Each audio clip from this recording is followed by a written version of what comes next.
a Chi-town cop. Ever since my great-grandfather, Officer Antonio DeLuca, conspired with Al Capone to bootleg whiskey, the DeLuca men have protected and served the good citizens of Chicago. They raise families in Bridgeport and hang out at a cop bar called Mickey's. Most are honest cops, and a few have deep pockets.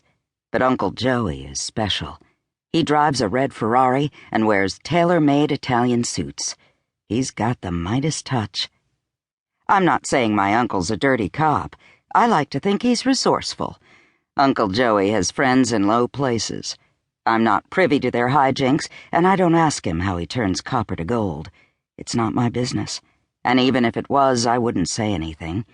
If there's one thing we DeLucas understand, it's how to keep our big mouths shut. I'll probably never know why my house was a steal. On an eerie night, when the wind howls, I wonder if one of Joey's badass friends buried a body in the basement, or maybe deep in the garden beneath the blood-red roses. That's when I light a candle, burn a little sage, and remind myself that before I moved in, Father Timothy doused the crap out of the place with holy water. Then I rest in peace. I drove home, and when I stepped inside, a beagle charged full bore from the kitchen, leash dangling from her teeth. Inga's my partner at the agency. She's smart, with a shrewd nose for crime. Left unchecked, she's likely to eat the evidence. I knelt and scratched her ears. Give me 15 minutes and we'll go for a run. I want to print these pics for our client. Inga flashed a goofy grin and led the way to my office. I slipped the memory card from my camera into the laptop, and rows of Sheldon's soft man breasts appeared on the screen.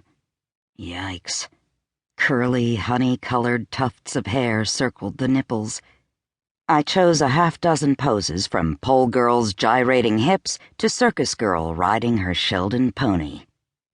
Then I printed the 8x10 glossies and tucked them inside a manila envelope. Delivering the evidence can be the most difficult part of a hotshot PI's job.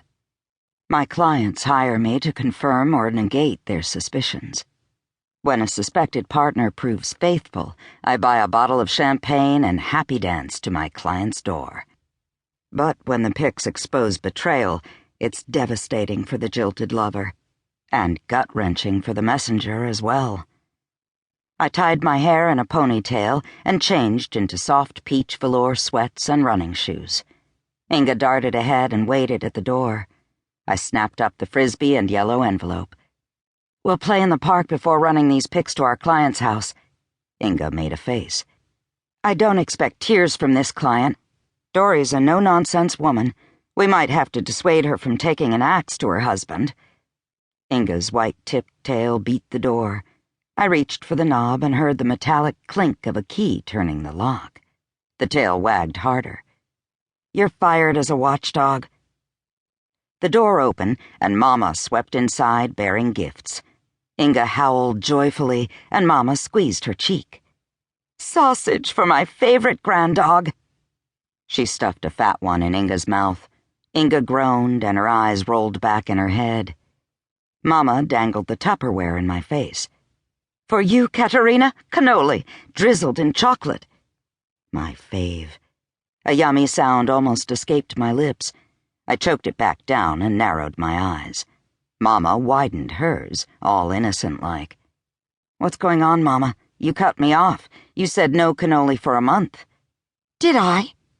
You were mad as a wet cat. I skipped a meeting you set up with Father Timothy. You told him I want to reserve the church for a wedding. Mama wagged a finger. It's not nice to stand up a priest. But I forgive you. Mama thrust the Tupperware in my arms. I should have stuffed it back in hers, but I couldn't bring myself to. Yet I resisted cradling the container greedily. Mama is, hands down, the best cook in South Chicago. Her unrivaled cannoli can drop a grown man to his knees. Food is Mama's power. She uses it to keep her brood close. There are 237 square miles of Chicagoland real estate, and Mama sucks her 5 kids in. We can almost smell her ciabatta baking from our porches. She is ruthless. I flashed my left hand in her face.